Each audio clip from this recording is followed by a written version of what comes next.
नमस्कार दर्शकों, him express TV में आप सभी का स्वागत है और मैं हूं आपके साथ आपकी दोस्त पूजा कपूर अपने वीडियो जर्नलिस्ट विजय कौशल के साथ एक बार फिर आप सभी के सामने हाजिर हुए हैं। और आज यहां पे आप जैसा कि हमने तस्वीरों में दिखाया है, तिब्बतन समूह यहां पर इकट्ठा हुआ है। क्या वजह है सीधा जानते हैं उसी, तो आइए मेरे साथ चलिए।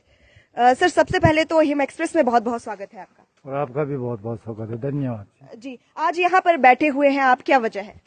हमारा वजह ये है कि ये एक शांति धरना है छोटे से। तो हमारा मांगे ये है कि जो 3 न्यायाधीश है इनकी दो महीना पहले उन्होंने रिजाइन दे दिया था और वो रिजाइन लिया था हमारा ये पार्लियामेंट ने, है ना जी। उनसे रिजाइन मांगा, रिजाइन दे दिया। माफ कर, में थोड़ा खोल सकता है? जी जी जी।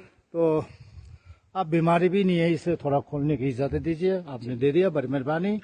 तो सर जी वो ऐसे मैम जी, तो 2 महीने के बाद में उन्होंने रिजाइन मांगा तो रिजाइन दे दिया।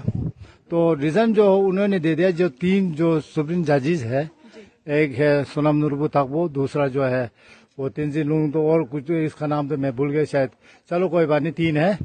तो यहाँ के जो टिबेटन पार्लियामेंट ने इन लोगों को जो है रिजाइन मांगा तो उन्होंने रिजाइन दे दिया। जो रिजाइन इसलिए देते हैं, उन्होंने कुछ गलती किया होगा, गलती तो करा है। तो 2 महीने के बाद रिजाइन देने के बाद में ये रीजन ये मानता है कि हाँ गलती मेरा है, तभी तो रीजन देता है ना, नहीं तो कोई रीजन नहीं देगा, मतलब ही नहीं होता है। तो 2 महीने के बाद फिर ये आ जाती है, 2 महीने के बाद फिर ये आ जाती है। इसको बुलाने वाला कोई है नहीं है।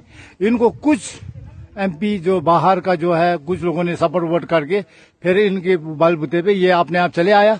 तो हमारे जो विधानसभा जो ये पार्लियामेंट ने बोला कि भैया आपने तो रिजाइन दे दो, आप किस लिए बैठे हैं, समझ। तो ये जो है ना, एक तरफ से ये जो है तानाशाही है और हमें तानाशाही पसंद नहीं है।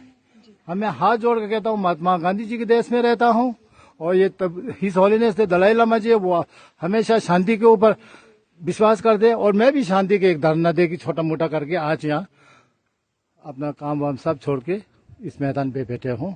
और इसलिए मैं चाहता हूँ कि वो अपना रीजन दे दे ये तीनों, ताकि जो है हमने कोई तकलीफ ना हो। आप हमारे घर से बड़े लोग हैं, कोई बाहर का तो आप है नहीं है। तो आप जो शराफत ये है कि आप हमें रीजन दे दीजिए। ये तीनों यही संदेश मैं पहुंचाना चाहता हूं। और साथ में एक बात मैं ये भी कहना चाहता हूं कि मैं शायद ये कुछ सेंसिटिव भी हो सकता है, लेकिन मेरी तरफ से जो है वो सच्चाई है। क्यों, मैं एक पहाड़ की तरफ हूँ, उस देखिए आप सामने देखिए, वहां पर जो बर्फ पड़ा हो उस तरफ हूँ। जो बाहर है वो अंदर है, जो अंदर है मैं बाहर हूँ। मैं एकदम ट्रांसपोर्ट, जो बोलता है वो मैं सामने होता है, मेरे आगे पीछे कुछ नहीं होता। क्यों, मैं सच्चाई के साथ हूँ और सच्चाई से काम करता हूँ। मुझे किससे डर भी नहीं है और मैं डर है करके यहाँ आया भी नहीं हूँ। मैं चाहता हूँ कि आने वाले हमारे जो बच्चे लोग हैं, जो यंग जनरेशन है, जो बैठे हुए हैं, उनके ऊपर ये गलत असर नहीं पड़े। ये जो 3 जो कर रही है, कौन, सुप्रीम जजेस, और मैं उनसे दोबारा हाथ जोड़ के कहता हूँ कि वो जो है इस्तीफा दे दे। केवल आपकी यही एक मांग है कि इस्तीफा दे दें, या इसके अलावा भी कोई आपकी और मांग है? इसके अलावा कुछ भी नहीं है। इसके अलावा देखिए, अभी हमारा इलेक्शन हो गए थे, उनमें जो अभी जो है कुछ महीना तो हुआ, तो इसमें जो है पब्लिक ने इनको पेम्बा सिरिंग को यहाँ का प्रधानमंत्री के रूप में चुना। वो भी हमें स्वीकार, उनसे कोई कंप्लेन नहीं है। मेरा प्रार्थना भी उनके साथ है कि वो अच्छा काम करे, एक मिसाल बन के बैठे, है ना जी। और हमारे यहाँ के जो हमारे जो गवर्नमेंट से जो एक्सल सीटीआई का एक्सल गवर्नमेंट से जो है, उनसे हमारा कोई कंप्लेन नहीं है। सिर्फ हमारा कंप्लेंट, और जो भी बोलो फरियाद, कंप्लेन नहीं फरियाद, वो है ये 3 जजेस के ऊपर है। ये हम अपने तरफ से हाथ जोड़कर उनसे विनती कर कहता हूँ कि वो इस्तीफा दे दे बस। जब आपकी आपसी सहमत से जब वो वोट हुए थे, तब आपको कोई आपत्ति नहीं थी, आपसी सहमत के बाद ही ये सब हुआ, तो अब आप क्यों चाहते हैं कि इस्तीफा दिया जाए? माफ करना, मैं ये जो है ना, इलेक्शन से इनको चुना हुआ सुप्रीम जज तो है नहीं है जी। सबसे पहले, क्योंकि हम भारत में रह रहे हैं, पब्लिक चुन के उनको सुप्रीम जजेस तो नहीं बनेगा, वो तो उनका एसोसिएशन होता है। और इसी तरीके से मैंने अभी आपसे कहा था उससे पहले कि ये जो हमारा पार्लियामेंट है, उन्होंने इनको नियुक्त किया, उनको बिठाया, अब समझ गया ना जी। तो उनकी बात में फिर क्या हुआ, उन्होंने जो है वो कुछ मतलब इलेक्शन के बारे में कुछ, मैं सब कुछ जानना चाहता हूँ। ये इतना टाइम तो आपके पास भी नहीं हो, लेकिन मैं थोड़ा बोलना चाहता हूँ कि बीच में क्या होता है कि हमारा ये जो इलेक्शन आने वाले थे, उन्होंने जो है, अब ये बात ऐसे नहीं कि देखिए, एक बात मैं साफ बोलता हूँ, ये जो 3 सुप्रीम जजेज है ना जी, शुरुआत में उन्होंने काम बहुत अच्छा किया है। इन्होंने हमें देखे, ये हमारा टिबेटन पैनल, टिबेटन का जो हमारे चटिम बोल रहे हैं, जिसे आप आईपीसी बताओ या टीबीसी बताओ, कुछ भी बोलो, चटिम रिम्पोछे जो है, इसमें एक बनता है 68 है कि या 64 का अंदर में, कि उनको पूरा मतलब अधिकार दिया हुआ है इन तीनों जजिंग को। उन्होंने इसका इस्तेमाल भी किया, उसका मैं स्वागत भी करता हूं। और स्वागत इसलिए करता हूं, इस बात के करता हूं कि उन्होंने जो एमपी लोगों को भेजा कि आप लोग ये जो है धर्मशाला में आ जाइए और यहाँ पर आप लोग जो काम जो है वो चालू कीजिए, क्योंकि इलेक्शन आने वाला है। तो आपका राय मशवरा जो भी है, तो आप अभी टाइम आ गए। तो उन्होंने नोटिस भेजा, किसने? ये सुप्रीम जजेस ने।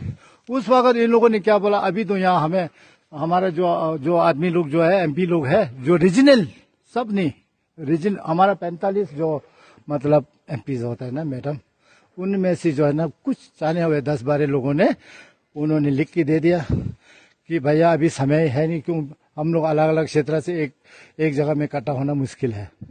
तो उसका जवाब ये मिल गए, ये चिट्ठी का जवाब। अच्छा, दूसरा फिर चिट्ठी भेजा सुप्रीम जज ने, आप ऐसे कीजिए कि अब ये बात ऐसे है कि आप ऐसे है, अभी ये जो नहीं आएगा तो हमारा ये जो है ना लेट हो जाएंगे, फिर भी आप एक बार कोशिश करके देखो। तो उन्होंने बोला कि अभी ये चाइना का जो युहान से जो बीमारी जो फैला हुआ है, जो आज हम तो एक मुंह में ये ढका हुआ है, उनकी वजह से पूरा विश्व में इन्होंने ये गंदगी फैला हुआ है युहान से। और ये मैं साथ में ये भी कहना चाहता हूँ, मैं किसी के ऊपर बुराई नहीं बोलना चाहता, क्यों अहिंसा परमो धर्म, मैं उनकी पुजारी हूँ, है कि नहीं। तो चाइना को हम ये कहता हो कि अपना तो बीमार है ही है, दुनिया को बीमार करके छोड़ दिया भैया। अब देखिए चाइना क्या चीज है, उनका अंदर क्या वो कैसे है, उसका अंदाजा तो आप लगा सकता है ना 1962 में भी। और मैं बोलना नहीं छोड़िए। अच्छा, अब दूसरी बात यह है कि भैया उन्होंने बोला कि ठीक है कि आप यहाँ, उन्होंने चिट्ठी लेके बोला कि आप ऐसे है, मैं आप लोगों को एक रास्ता दिखाता हूँ। ये बात ठीक है, उन्होंने अच्छा बात बोला है। कौन? ये 3 सुप्रीम जज ने। अगर आप लोग आ नहीं सकते हैं, इकट्ठा नहीं हो सकते, तो कोई बात नहीं है। भारत में भी इलेक्शन चल रहा है, विधानसभा और लोकसभा का, पूरा हिंदुस्तान में चल रहा है। तो वो किस आधार पे? बीमार भी है, लेकिन क्यों? वो जो अभी लाइव में जैसे मोदी जी कर रही है, जैसे हम सब कर रही है, तो आप लोग इसमें आ जाओ। तो उनका कोई जवाब नहीं दिया कोई, किसी ने। ये रीजनल, ये जो बैठा हुआ है ना, ये पार्लियामेंट में जो रीजनल है जो है, उन लोगों ने कोई जवाब नहीं दिया। जवाब नहीं देने के बावजूद में उन्होंने सोचा यार ये तो काम होने वाला नहीं है। उन्होंने अपने फर्ज निभाने के लिए इन 3 सुप्रीम जजेस ने इनको इस्तीफा मतलब कि इनको डिसमिस कर दिया। अब डिसमिस कर दिया, हाँ जी, इन तीनों की। फिर उनके बाद में 10-12 जो है, उन्होंने बोला अरे भैया ये तो बहुत बड़ी गजब की बात हो गई, हमें इस्तीफा दे दिया। अब हम तो भाई, उन्होंने डिसमिस कर दिया। तो उन्होंने क्या कर दिया, यहाँ वहाँ अपना सबको बुला के इकट्ठा करके, तो 32 जो है एमपी जो है, उनके ऊपर से मतलब इनको डिसमिस करो। क्यों? ये हक नहीं बनता है सुप्रीम जजेस का। तो सुप्रीम जजेस का जब हक नहीं बनता है तो डिसमिस दे दिया, डिसमिस कर दिया। तो उन्होंने वो कबूल कर लिया, ये तीनों ने भी, हाँ ठीक है मैं इस्तीफा दे दिया। अब समझ रहा हूँ इस्तीफा देने का मतलब क्या बनता है 3 सुप्रीम जजेस को। अगर वो कसूरवार नहीं है तो फिर वो लड़ तो सकता है ना, क्यों? कानून नहीं है क्या? आप बताइए। तो एक्सक्यूज में, अच्छा उनकी बात में क्या हुआ, उसने कर दिया, सब कुछ हो गया। तो मतलब जो है अभी जो है जो जजेस जो है इस्तीफा दे दिया, तो उसका मतलब यह बनता है कि आपने कानून के साथ इंसाफी नहीं किया, तो आपने इस्तीफा दिया। 2 महीने के बाद में फिर आप आ जाते। किसने बुलाया आपको? पब्लिक ने बुलाया। पब्लिक बुलाने वाला, पब्लिक वो कैसे बुलाएगा? हम लोगों ने हक जो है वो तो एमपी लोगों को दे दिया। क्या एमपी लोगों ने उनको बुलाया? नहीं बुलाया। और इसी के हिसाब से अभी एक है हमारे चट्टिम बोलते, देखे इसमें है अभी 39 वो लेटर 39 का अभी चल रहा है विधान। अभी लोग जब ये हमारे एमपी लोग यहाँ हो गए, उसका फैसला अभी नहीं हुआ है। जब तक ये फैसला नहीं होते, एक और दूसरे नंबर दलाई लामा जी ने ये नहीं कहे कि ये कसूरवार नहीं है, तब तक हमारा ये आंदोलन जारी रहेंगे और शांतिपूर्वक के रूप से, और आगे भी ये चलते रहेंगे। देखिए अभी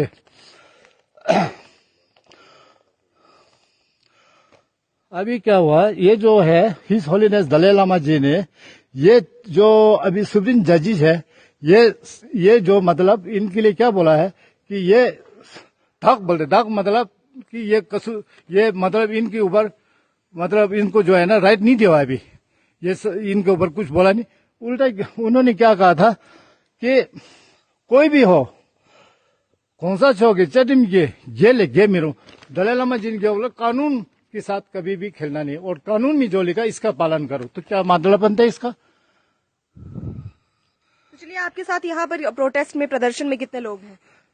मैडम जी हमारे साथ में तो यही हमारा अभी 6 लोग है, लेकिन ये 6 लोग बैठे हुए हैं और सब लोगों के आशीर्वाद भी है, क्योंकि अब मैंने पहले कहा था मैडम, आज तक का सीजन है 30 लोगों का, शूटर वोटर बेचता है, पापी पेट का सवाल है, सब उसमें चले गए, और 2-4 जो आ गए तो ये सब बैठे हुए हैं, है ना जी। आखिरी सवाल पूछूंगी आपसे, एक लाइन में पूछूंगी, एक लाइन में जवाब दीजिएगा। प्रोटेस्ट हो रहा है, यदि अब भी आपकी मांगे नहीं मानी जाती है तो आगे क्या कदम रहेगा, आगे क्या करेंगे? अब यही बात है ना जी, मुल्ला का दौर मस्जिद तक होते हैं, पुजारी के दौर जो मंदिर तक होते हैं, और मेरा जो रास्ता जो है वो जब तक वो इस्तीफा नहीं देंगे, हम इसी तरीके के आप लोगों के साथ जुड़ा रहेंगे और हम अपने मांगे पूरा करते रहेंगे। क्यों? और एक बात और प्लीज, इंसाफ के आगे झुकना पड़ेगा। कानून से बढ़कर कोई दुनिया में कोई नहीं है, चाहे वो रजा हो या रंग हो। देखिए, ईमानदारी नहीं होगा तो विश्वास नहीं होगा हमारा। ये देखिए, विश्वास नहीं होगा तो एकता नहीं होगा, एकता नहीं होगा तो संघर्ष नहीं होगा, और तिब्बत भी नहीं होगा। ये हकीकत है। मैं ये नहीं कहता हूं कि आप लोग मतलब ये जो 3 सुप्रीम जजेस को है ना जी, वो हमारे घर के बड़े लोग हैं, पढ़े लिखा लोग हैं, लेकिन पढ़े लिखे होके ऐसा काम ना कीजिए जिससे शर्मिंदा हो पढ़े लिखा के लिए भी। चलिए, बहुत बहुत शुक्रिया सर बहुत बातचीत के आपका लिए जी। देखिए, सीधे तौर पर सुप्रीम कोर्ट के इस्तीफे की बात ये लोग कर रहे हैं, इस्तीफा उनका मांग रहे हैं। खैर, सोचने वाली बात और देखने वाली बात होगी कि इस्तीफा इनके द्वारा जो मांगा जा रहा है वो दिया जाता है या नहीं दिया जाता। तो प्रदेश की हर खबर के लिए हिम एक्सप्रेस टीवी के साथ बने रहे, और फिलहाल के लिए मुझे दीजिए इजाजत। मिलेंगे इस तरह की और भी कहानियों को लेकर, तब तक के लिए नमस्कार।